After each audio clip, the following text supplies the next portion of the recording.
Las situaciones límite son situaciones de muerte. Cualquier persona que haya vivido situaciones límites se está enfrentando a la muerte. Por ejemplo, el ayuno. ¿Por qué ayunan tantos sabios, tantos filósofos, tantos monjes? Cuando uno ayuda, cae en una alteración del estado de conciencia que produce en él el mismo efecto que este descenso de estado Z del cual yo he hablado. Los sueños, ya hemos hablado de ellos. El aislamiento. Yo ahora estoy escribiendo un libro sobre una persona que estuvo 15 años en situación de aislamiento. Tengo los diarios, no voy a decir quién es una persona conocida, tengo los diarios escrupulosamente llevados día a día, caligráficamente llevados por él, de esta persona. Y a lo largo de esos diarios se va efectivamente asistiendo a la transformación continua de esa persona que poco a poco, después de superar las ideas del suicidio, va resolviendo todos los problemas de su vida. Yo, experiencias de aislamiento, tuve una, la mayor aislamiento que he tenido en mi vida, no llegué a tanto, no fueron 15 años, pero en cierta ocasión, detenido por la policía de Franco, estuve 22 días aislado en una celda, en una mazmorra, primero de sol y luego de la audiencia, de 4 metros cuadrados, donde no tenía ni cinturón, gafas no utilizaba, pero no nos habían dejado, ni cordones en los zapatos, ni nada que leer, ni nada, de nada. No tenía contacto alguno con el exterior, porque durante los 3 primeros días hubo interrogatorios de la policía y luego ya me dejaron ahí 19 días más en el aislamiento absoluto. Fue una experiencia extraordinariamente interesante también, un poco la experiencia de Robinson Crusoe. Por cierto, Robinson fue salvado por los gatos, esto no lo sabe casi nadie. El personaje real histórico que inspira la ficción literaria de la novela de Defoe sobre Robinson Crusoe era un marinero inglés, Alexander Hendrick, que cayó en la isla de Juan Fernández, y resulta que en aquella isla, que no había nadie, no había ningún ser humano, pero estaba llena de gatos asilvestrados por todas partes, porque eran gatos que los buques españoles e ingleses que habían varado en la isla los habían abandonado allí. Estaba todo aquello lleno de gatos y al mismo tiempo estaba todo lleno de ratas tremendas que querían devorar a Alexander Hendrick. Entonces Alexander consiguió, igual que el Teatro de los Gatos, igual que Khrushchev, el Teatro de los Gatos de Moscú, a fuerza de cariño consiguió que los gatos dejaran, ya no estuvieran asilvestrados, vinieran con él, les daba comida, dormían con él en el yacijo calentitos y los gatos mantuvieron a raya a las ratas, y gracias a eso Robinson Crusoe salvó la vida. No solo Robinson Crusoe, yo siempre termino hablando de gatos, perdonad, no solo Robinson Crusoe, curiosamente también la cultura occidental se salvó gracias a los gatos. Los gatos, que son animales sagrados en todas las culturas y en todas las religiones, y especialmente lo eran en la cultura egipcia y en la cultura romana, hay solo, en la musulmana no digamos, los gatos son sagrados porque una gatita se quedó dormida en cierta ocasión sobre la túnica de Mahoma, y Mahoma, para no despertarla, cortó la túnica. Desde entonces los gatos son sagrados en el mundo islámico. Bueno, pues la única religión, el único ámbito cultural donde los gatos fueron perseguidos hasta el exterminio fue la religión cristiana, porque se los consideraba animales de brujas, porque eran animales psicopompos. Animales psicopompos, ya que hablamos de la muerte, son aquellos que ayudan al hombre en el tránsito al más allá. No son solo los gatos, hay otros animales psicopompos. En Grecia esto lo estudiaron perfectamente. Los gatos, hoy día los geriátricos, saben que cuando va a morir uno de los ancianos recluidos en el geriátrico, un día antes el gato se va a su cama, sabe que va a morir. También sabe que va a morir él, efectivamente, eso sé que lo sabía aquel día. Bueno, pues llegó un momento en que los gatos fueron casi exterminados, desaparecieron en el ámbito de la cristiandad en la Edad Media, porque eran animales de brujas, porque eran animales que estaban en contacto con los muertos, porque eran animales que ven en la oscuridad. El mecanismo visual de los gatos efectivamente les permite ver en la oscuridad, ¿no? Y todo eso pues eran virtudes de brujas que los mataban.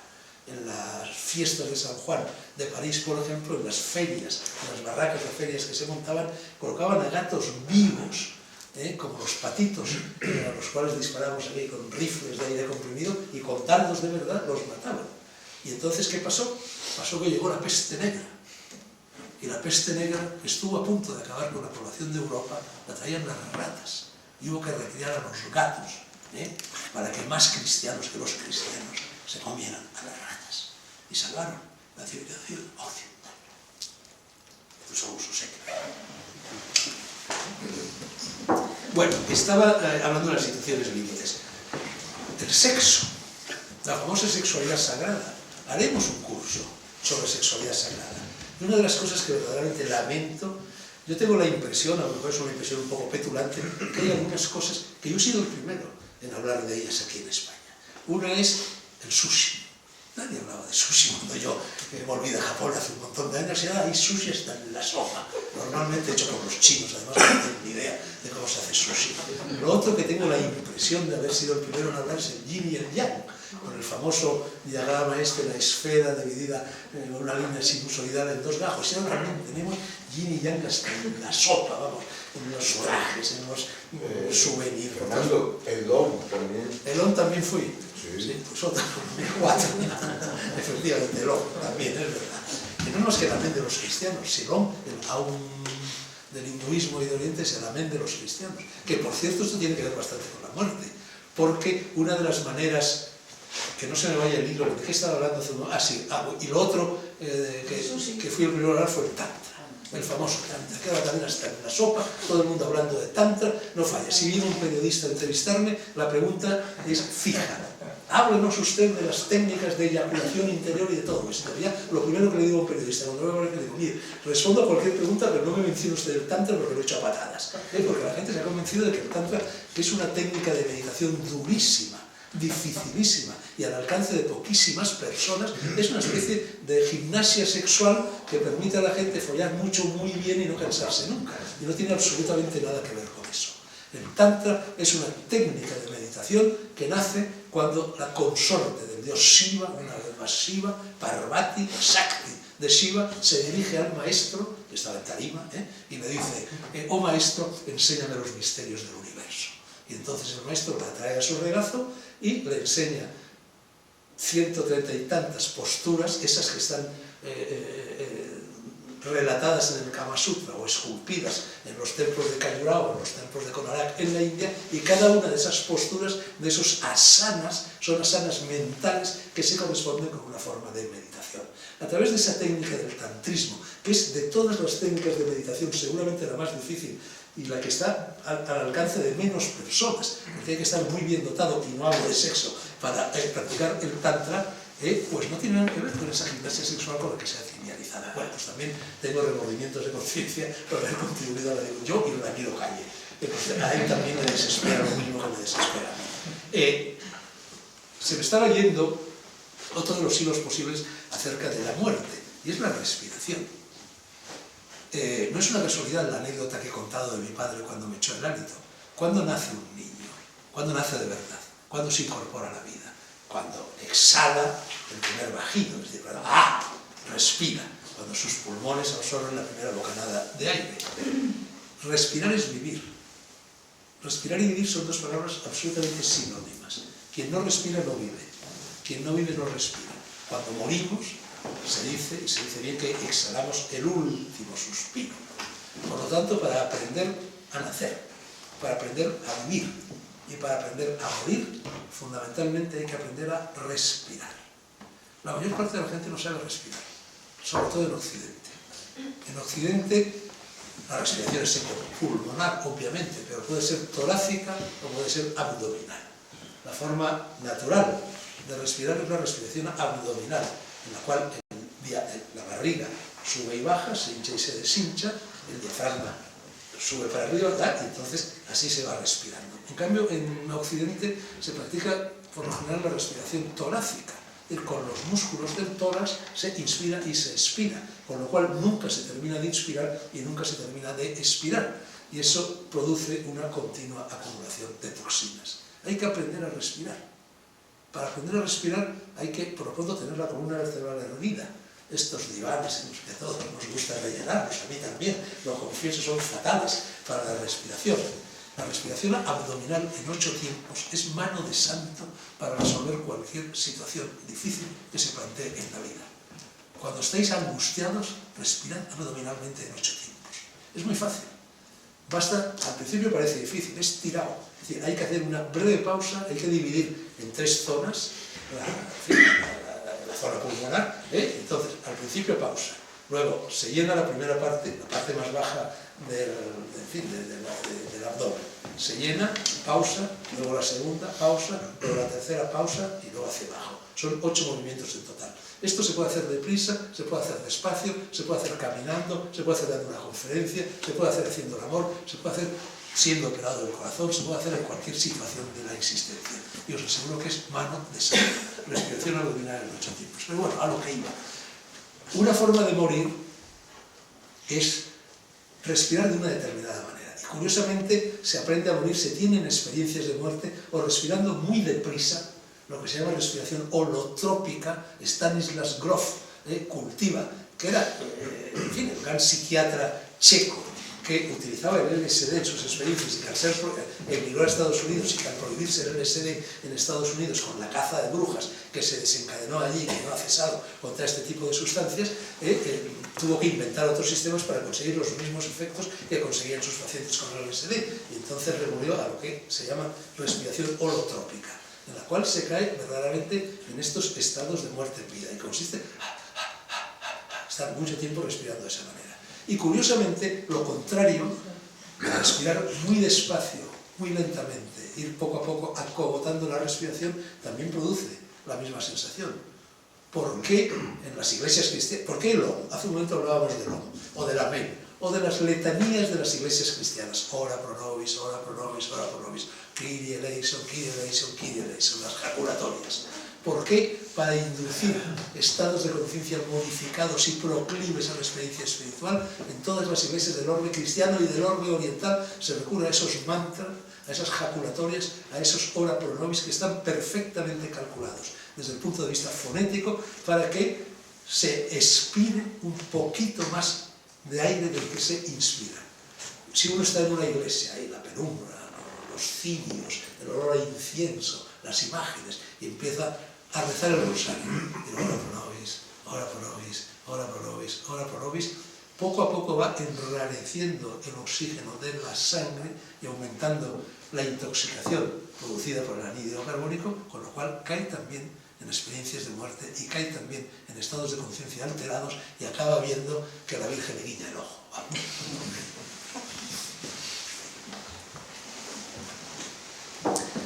A ver, ¿qué más cosas? Solo 2 cosas más os voy a decir, que esto ya es tardísimo, ya las 9:05, madre mía. Una de las experiencias más interesantes de muerte en vida que yo he tenido se produjo en 1974 en Senegal. Yo vivía entonces en Senegal, estaba escribiendo Gargoyles y Midis, una historia mágica de España, y estaba escribiendo concretamente el segundo volumen de ese libro, que está íntegramente dedicado a la muerte, porque es el volumen dedicado a Galicia, la tierra de los muertos, a Prisciliano, al Camino de Santiago, al Temple, al Real y a todo esto. Estaba yo pues, muy enredado con lo del viaje a la tierra de los muertos. Yo era profesor en la Universidad de Senegal, vivía con mi tercera o cuarta mujer, Pilar, y llegaron las fiestas de Navidad, no tenía clases en la universidad, y con un Land Rover que tenía entonces nos fuimos a pasar todos esos días, 12 o 14 días, en una playa abandonada de Senegal, de estas paradisíacas. No había absolutamente ninguna construcción, palmeras, gaviotas, pájaros, árboles. Y vivíamos allí en el Land Rover. Yo estaba durante todo el día leyendo, investigando, tomando notas para mis libros en viaje a la tierra de los muertos. Había una aldea cercana donde había un maravilloso restaurante francés, donde hacían una langosta al whisky extraordinaria y baratísima. Por las noches nos íbamos allí, y en el otro extremo de la playa había una especie de marisma, una especie de enorme lago interior de agua salada, unido por una pasarela de madera muy larga, de 1 kilómetro de longitud, a una pequeña islita que estaba hecha con conchas, y donde vivía una tribu negra, y donde había nacido Senghor, el poeta Senghor, uno de los grandes nombres de la negritud, y que era presidente de Senegal y el que había dirigido la independencia de Senegal, muy reciente todavía, en aquellos años. Y a su vez esa isla estaba unida por otra pasarela más corta, de unos 400 metros, a otra pequeña islita de conchas donde había un cementerio cristiano, que era una de las escasas atracciones turísticas que había en Senegal, que no es un país que tenga grandes atracciones turísticas. Bueno, pues a mí se me metió entre pecho y espalda, entre ceja y ceja, la idea de que aquello era la tierra de los muertos, y de que yo tenía que visitar la tierra de los muertos, porque porque es lo que hizo Orfeo, y es lo que hizo Ulises, y es lo que hizo Eneas, y es lo que hizo Dante, y todos los héroes iniciáticos decían eso, que tenía que visitar la tierra de los muertos, y que la tierra de los muertos era el cementerio cristiano de aquella islita hecha de conchas. Y además llegó el Día de Reyes. El Día de Reyes es la fiesta de Osiris en el antiguo Egipto. Ahí viene. Y Osiris era el hombre de la balanza de Osiris, el que pesaba las buenas y las malas acciones cometidas cuando un egipcio moría, y además es una fiesta muy celebrada en el mundo de la negritud, con lo cual todo conspiraba para que yo aquel día hiciera lo que hice. ¿Qué hice? Me tomé un ácido, me tomé un LSD, y decidí que de noche, por supuesto, porque la tierra de los muertos se va de noche, me iba a ir a la tierra de los muertos, yo solo, sin Pilar, sin mi novia, sin mi mujer, porque esa es una experiencia, se muere a solas, se nace a solas y se muere a solas, y es una experiencia que yo tenía que hacer a solas. Bueno, efectivamente, a eso de las 8 o 9 de la noche, arranqué. Recorrí, me tomé el ácido, recorrí toda la pasarela, llegué a la isla donde estaba la tribu negra y había una fiesta formidable, esta de tambores, de flautas, de bailes enloquecidos, de todos los negros por aquí y por allá.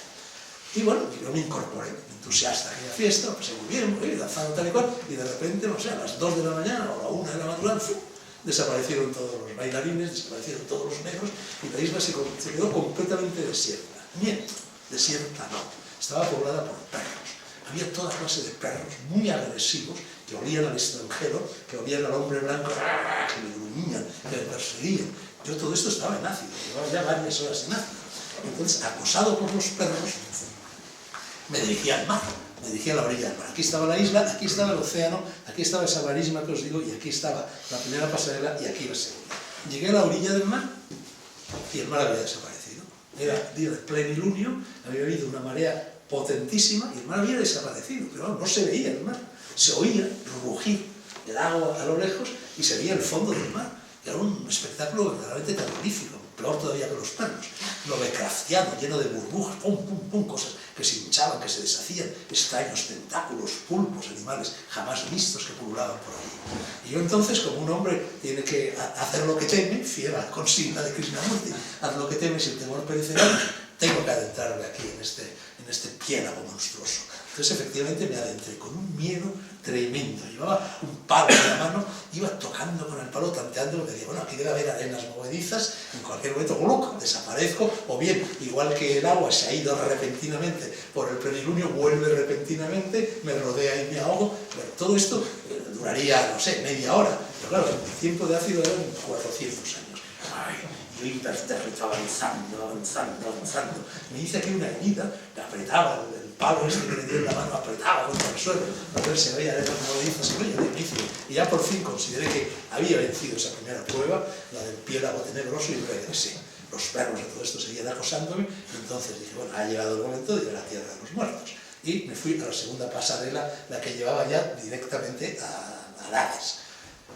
Empecé a caminar y empezó a adueñarse de mí un miedo espantoso, de tal manera que daba 3 pasos para adelante, 2 pasos para detrás, me acodaba en la barandilla de la pasarela, sí, pero no, no, pero sí. Yo que se tardé 800 años en llegar a la islita del cementerio. Y allí estaba aterrorizado, estaba a punto de ser derrotado por lo que Carlos Castaneda, en las enseñanzas de Don Juan, por lo que fue derrotado Carlos Castaneda en las enseñanzas de Don Juan, por el primer enemigo del conocimiento, que es el miedo. En ese libro, Carlos Castaneda, el brujo Yaqui, Don Juan explica a Carlos Castaneda que en la senda del conocimiento el hombre tropieza con 4 enemigos. El primero es el miedo, el segundo es la lucidez, el tercero es el poder y el cuarto es la vejez. Bueno, pues yo me había topado con el primer enemigo del hombre del conocimiento, que es el miedo. Había vencido el miedo a los perros, había vencido el miedo al piélago tenebroso, pero en cambio me daba un miedo absurdo ir al cementerio cristiano, en el cual había estado normalmente y al cual acudían los turistas. Bueno, la pasarela tenía al final unos escalones descendentes y había como una pequeña plataformita de cemento. Y más allá de la plataformita estaban las conchas, que eran el suelo propiamente dicho de la isla. Llegué a estar a la pata coja, en la plataforma de cemento, con un pie apoyado en la plataforma de cemento y el otro para apoyarlo en las conchas. Me había forjado ante mí mismo la coartada de que bastaba con que yo tocara con la suela del zapato las conchas para decir que había derrotado al miedo y que había estado en la tierra de los muertos. No fui capaz. estuve otros 800 años a la pata coja, como un pelícano, como un flamenco y tal cual, y me volví humillado, me volví derrotado, fatal. Todavía desde que dejé a Pilar en el Land Rover habían pasado, yo qué sé, 200.000 años, ¿no? Ya llegué allí, Pilar estaba dormida naturalmente, me metí, humillado. De hecho, me arrebujé en la colchoneta que teníamos dentro del Land Rover allí y empecé a tener sueños eróticos. Además, sexualidad sagrada, sexo y muerte. La petite mort del sexo, la gran mort del tantra, eros y tánatos, han dicho siempre, son tres cosas que van unidos, ¿no? Realmente si nos hicieran, cuando estamos con un orgasmo, si nos hacen un encefalograma, estamos casi en coma, especialmente las mujeres, que siempre me han dado envidia, porque tengo la impresión de que se lo pasan mucho mejor que nosotros en la cama. Bueno, el caso es que me metí ahí, en fin, eché un ovillo al lado de Pilar que dormía y empecé a tener extraños sueños eróticos y evidentemente me estaba masturbando. Pero no me daba cuenta de que me estaba masturbando, porque lo que yo veía debía estar oprimiendo con mis manos o entre los muslos, mi pene o algo así, pero lo que yo imaginaba era un cangrejo gigantesco que con sus tenazas me apretaba el pene, me lo trituraba y me hacía toda clase de perrerías. Bueno, sí, pasé bastante tiempo, ¿no? Hasta, bueno, ya en un determinado momento ya curé, ya conseguí la película. Bueno, me levanto la mañana siguiente, me tiro al mar, doy ahí a una ducha, limpio las telarañas de la derrota sufrida, y sigo investigando en los libros que tenía allí, en las revistas, en el libro, y lo primero que hago es una revista donde venía el último artículo que escribió, o por lo menos que publicó, Jung, en el Círculo Hermético. Y era un artículo donde hablaba de las experiencias sexuales preuterinas, y decía que el símbolo en el inconsciente de esas experiencias sexuales preuterinas era el cangrejo. De verdad que es una de las experiencias más turbadoras y más masturbadoras para enfrentar en mi vida. Bueno, en los cursos del Escorial en Cierto de la Salud dedicamos un curso a la reencarnación. Vinieron unos chamanes de México, por medio de tambores, por medio de una técnica que se llama fundamentalmente los tambores, nos llevaron a 200 personas a supuestos estados de vidas anteriores.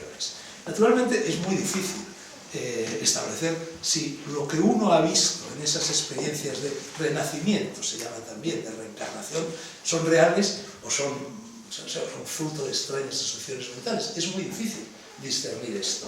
Pero yo ya había tenido una experiencia de reencarnación en otro curso similar en la cual era cura. Yo la verdad es que siempre he querido ser cura. De igual forma que me dan envidia las amas de casa, también me dan envidia los curas. Yo cuando tenía 16 años y terminé el bachillerato y me llevaron mis padres desde Soria, de un pequeño viaje por Castilla y tal, el premio por el examen de estado y estas cosas, recuerdo, y está contado en mi libro de memorias, que llegué a la Cartuja de Miraflores en Burgos, y allí tenía yo 16 añitos, nos enseñaron la celda de un cartujo, que era un pequeño huertecito, un camastro, una mesa, en fin, muy frágil, de madera sin devastar, una banqueta y una estantería con unos cuantos libros, y recuerdo que me volví a mis padres y les dije, eso es lo que yo quiero ser en la vida. Siempre he tenido la vocación del cartujo, del monje, y entonces esa experiencia de reencarnación que tuve, yo era cura. Estaba en un lugar que si lo viera, si existe lo reconocería, porque era una especie de lugar medieval, un gran convento medieval, finales del siglo XIX, una cosa así, en lo alto de una colina chata, ¿no? Una colina que terminaba en forma de meseta, y yo era un cura joven, era un cura guapo, era un cura filósofo, y era un cura que había sido expulsado del convento. No se conseguía averiguar muy bien en la experiencia si me habían expulsado por un lío de faldas, por mis ideas subversivas o por las dos cosas.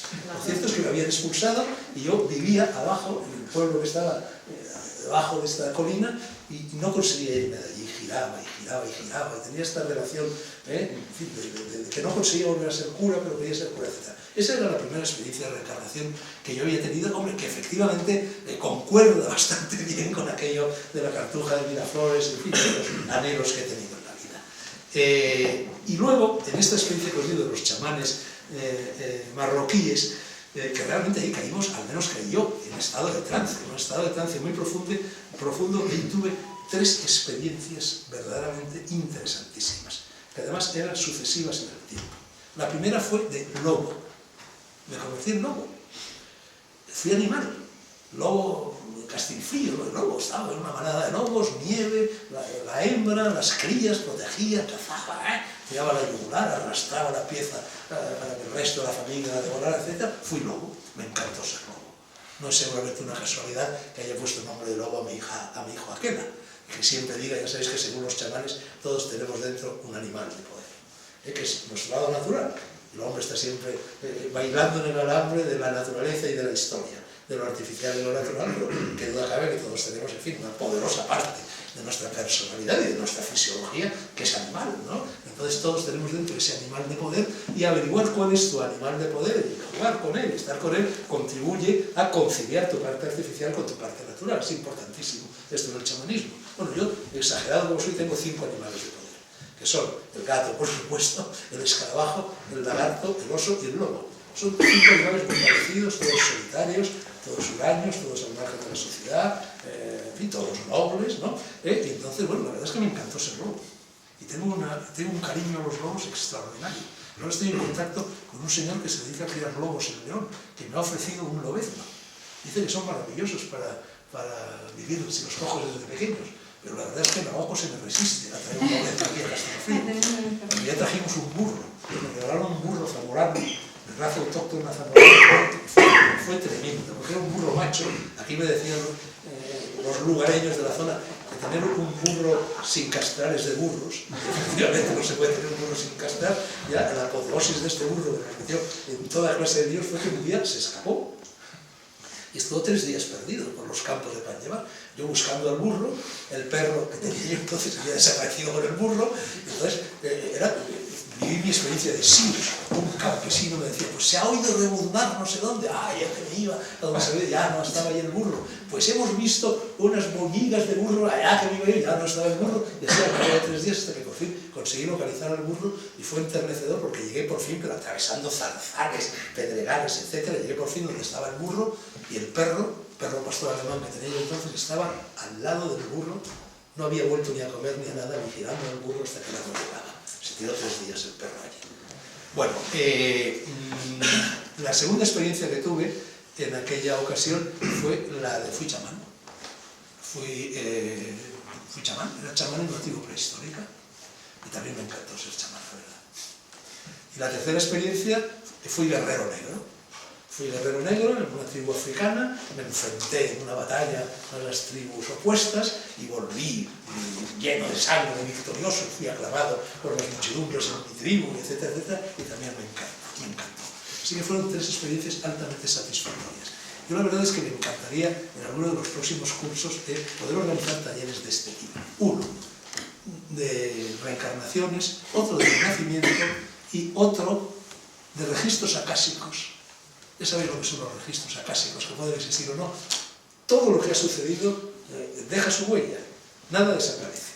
Entonces, en las ciencias ocultas dicen que existen unos registros acásicos que son como inmensas bibliotecas inmateriales. Entonces, hay unos talleres que consisten, podéis pensar que estoy completamente loco, hay unos talleres que consisten en que tú imaginas esta biblioteca, pero una biblioteca, vamos, con enormes volúmenes, estanterías, salones, tal, que está dirigida por un bibliotecario, un hombre afable, con una túnica blanca, sabio, anciano, que te recibe y te dice, a ver, ¿qué quieres saber? Y tú dices, pues quiero saber lo que me pasó en 1984.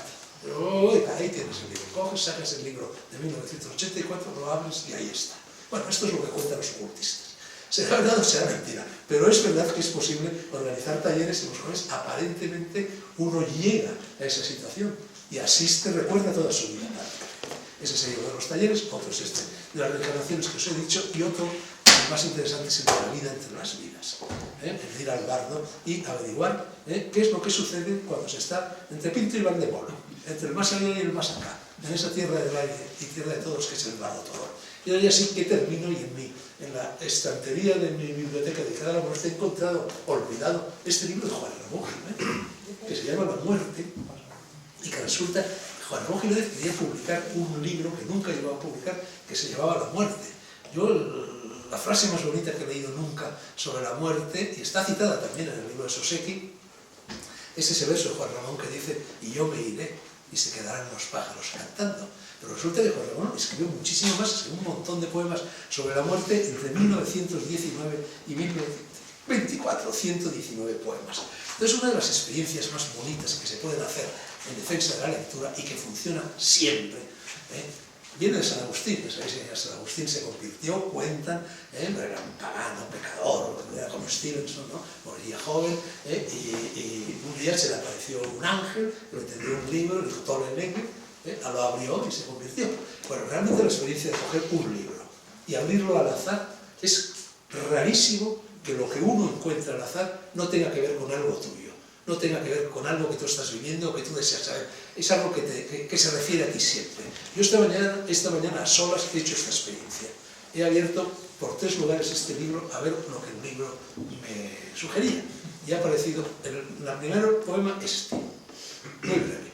¿Cómo aprendemos a morir en ti, sueño? ¿Con qué belleza magistral nos va llevando por jardines que nos parecen cada vez más nuestros al gran conocimiento de la sombra?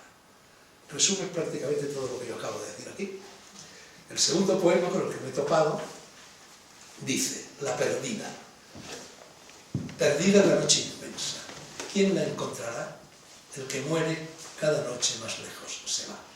Lejos a la no esperanza. Para quien se fue, aunque el que se quede implore, no vale la fe. Y morirnos tras la muerte no nos quita cruz, que cada muerto camina por distinta luz. Y el tercer poema, que me ha salido al paso, dice, hay dos muy cortitos, derecha e izquierda. Dice que con la muerte sea yo lo mismo que la campanilla azul, que al cerrarse a la tarde deja fuera de sí todo su aroma para que se lo lleve a donde quiera el aire. Fantástico, ¿eh? Y el otro, que empalma con lo que yo dije al principio, dice: ¿me vas a querer, muerte? ¿Me vas a querer mucho? Te gusto, di, te gusto, muerte mía. Gracias.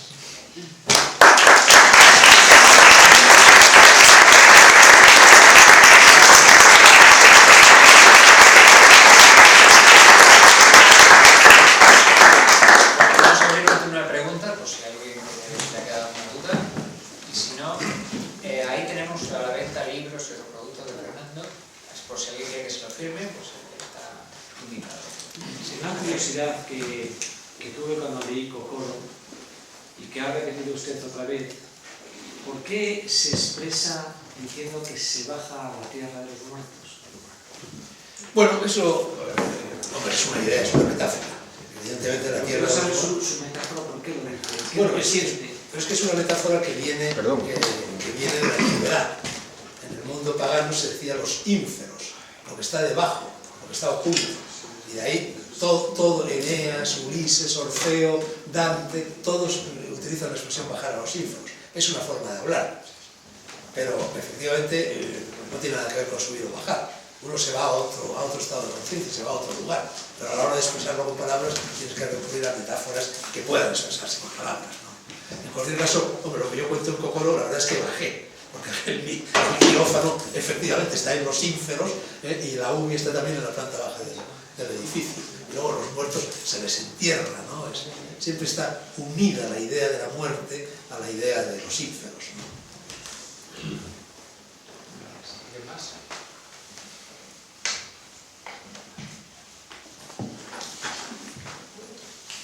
En cualquier caso, tú fíjate cómo todas las culturas nacen de una caverna, nacen de una gruta, nacen de un pesebre, en el caso del cristianismo, que viene a ser una gruta, quizá era una gruta. Buda, todas nacen de una gruta. Eso es una gran imagen del útero. Eso es una gran imagen del nacimiento. El útero es una gruta. Nacemos desde una gruta.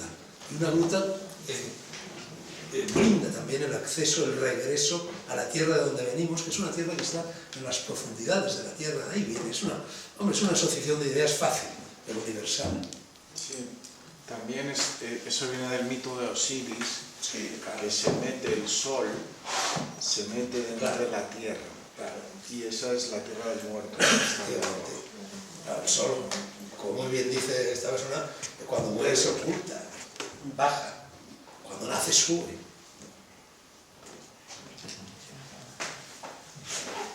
Más.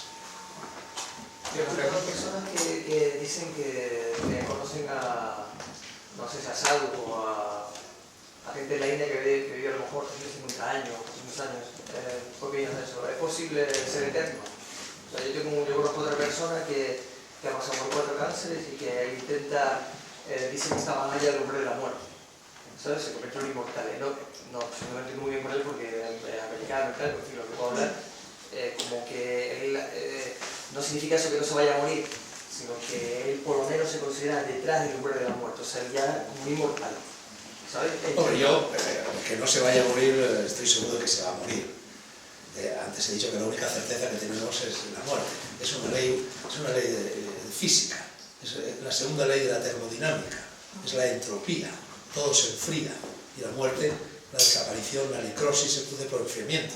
Eso vale no solo para las personas, vale también para la sociedad, vale para las formas culturales, vale para las costumbres, vale para todo. A mí una cosa que realmente siempre me ha llamado la atención, el otro día lo comentaba, es por qué hay cosas que están bien, o hay momentos en la historia del mundo que están bien. Por ejemplo, el mundo en el que yo nací, el mundo de los años 60, estaba bastante bien, por supuesto, que tenía sus problemas y sus lacras y tal, pero estaba bastante bien. ¿Por qué ahora ya no está bien? ¿Por qué las cosas se estropean? ¿Por qué casi todo lo que es nuevo es para empeorar? Rara vez los cambios son para mejorar, casi todos los cambios son para empeorar. Eso es la segunda ley de termodinámica. ¿Por qué el ser humano, cuando ha llegado a algo que está bien, puede ser una forma de urbanismo, puede ser un tipo de comida, puede ser lo que sea, cosas triviales o cosas profundas, ¿por qué no es capaz de conservarlas? ¿Por qué todo se deteriora? ¿Por qué hay ese empuje universal hacia la entropía? Eso vale en todo. Entonces tu amigo, por mucho que haya superado, antes o después se morirá. Pero el alma es eterna. Vamos a ver. Lo que yo creo, sospecho, yo no tengo ninguna certidumbre de este tipo. Yo estoy muy de acuerdo con la teoría platónica. Me parece que también lo mencioné aquí en el primer curso. Platón recurría a la metáfora de la auriga. Yo no creo que todas las personas tienen alma. Yo creo que cuando nacemos, eso también lo dice la Biblia, son los talentos que tiene el hombre al nacer y que tiene el deber de hacer fructificar, de hacer germinar a lo largo de la vida. Todos tenemos la posibilidad, cuando nacemos, de construirnos un alma, de fabricar un alma. Algunas personas aprovechan la vida para fabricarse un alma y pasan de ser animalitos humanos a ser personas. Ser persona significa tener alma, y hay muchísimos animalitos humanos, la mayor parte, que jamás llegan a fabricarse un alma y que por lo tanto jamás llegan a ser personas. Basta echar un vistazo alrededor para darse cuenta de que la mayor parte de los seres humanos no son personas, sino animalitos depredadores, ¿no? Entonces, las personas que han utilizado la vida para construir su alma, esas personas ya no mueren, esas personas son eternas, porque el alma por definición es inmortal, no puede perecer. Perece lo material, no perece nunca lo inmaterial, no perece nunca lo espiritual. ¿Cómo se fabrica un alma? Aquí vamos a la metáfora de la auriga de Platón. Platón decía, el ser humano, el que quiere ser persona, es como una auriga que va montado en una carroza. Esa carroza va tirada por 4 caballos. Esos 4 caballos los tenemos todos. Son los que se nos brindan al nacer. Esos 4 caballos son pura energía. Primer caballo, el cuerpo. Somos cuerpo. No tenemos por qué renunciar a nuestro cuerpo. Tenemos que cuidarlo, tenemos que adecentarlo, en la medida de lo posible. Pero no podemos detenernos únicamente en el culto al cuerpo. Quien se detiene en el culto al cuerpo no llegará nunca a ser persona. ¿Quién se detiene en el culto al cuerpo? Pues, por ejemplo, el culturista. Los seres absurdos que se dedican a hacer pesos y tal, por esos músculos, esas cosas. O la top model, la chiquita que solo piensa en pintarse los gorritos, en comprarse los bonitos. O el magnate, el banquero, el hombre de las finanzas, es decir, todo aquel que solo se preocupa por lo material está accionando únicamente el caballo humano. Se detiene. Cuando muere, se muere. Segundo caballo, el sexo. Pura energía, libido. El sexo nos puede llevar muy lejos. Puede ser un aliado extraordinario, pero también puede ser un extraordinario enemigo. Entonces hay que aprender a gobernar el sexo. Quien no aprende a gobernar el sexo puede convertirse en un violador, puede convertirse en un depredador de todo tipo, puede convertirse, porque en definitiva el sexo mal encarnado conduce a todo tipo de violencia, puede convertirse en un genocida, cualquier cosa. Tercer caballo, la cabeza. No, el corazón. Los 3 caballos del corazón, todos evidentemente somos corazón, me refiero al corazón no como víscera, sino como víscera emocional, como víscera sentimental. Las emociones y los sentimientos también pueden llevarnos muy lejos, pero también pueden ser enemigos. No podemos ser únicamente seres emotivos y sentimentales, porque entonces nos convertimos en lloricones como yo cuando hablo de Soseki, o en personajes de película de Walt Disney, animalitos así. Y cuarto caballo, la cabeza. Bueno, la cabeza es la que nos hace racionales, la que nos permite, en fin, organizar el mundo, averiguar el porqué de las cosas, etcétera, etcétera, pero si nos dedicamos únicamente a la cabeza, pues nos convertimos en frías máquinas que solo sirven para pensar y que todo lo reducen al pensamiento. Y hay 3 tipos superiores, nos dice Platón, que son los que han aprendido a gobernar los cuatro caballos, las 4 energías que tiran de nosotros, a gobernar el cuerpo, a gobernar el sexo, a gobernar el corazón y a gobernar la cabeza. Y a partir de ahí hay 3 niveles de desarrollo en los cuales vas fabricándote el alma. Ese auriga consigue que los 4 caballos que tiran de él le lleven a donde él quiere ir, a donde él tiene que ir, aquello por lo cual ha nacido, al sentido de su existencia, a la realización de su vocación.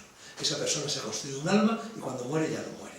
Entonces, tu amigo de los 4 cánceres se ha construido un alma, ¿no? Yo no lo sé. Su eternidad depende de eso.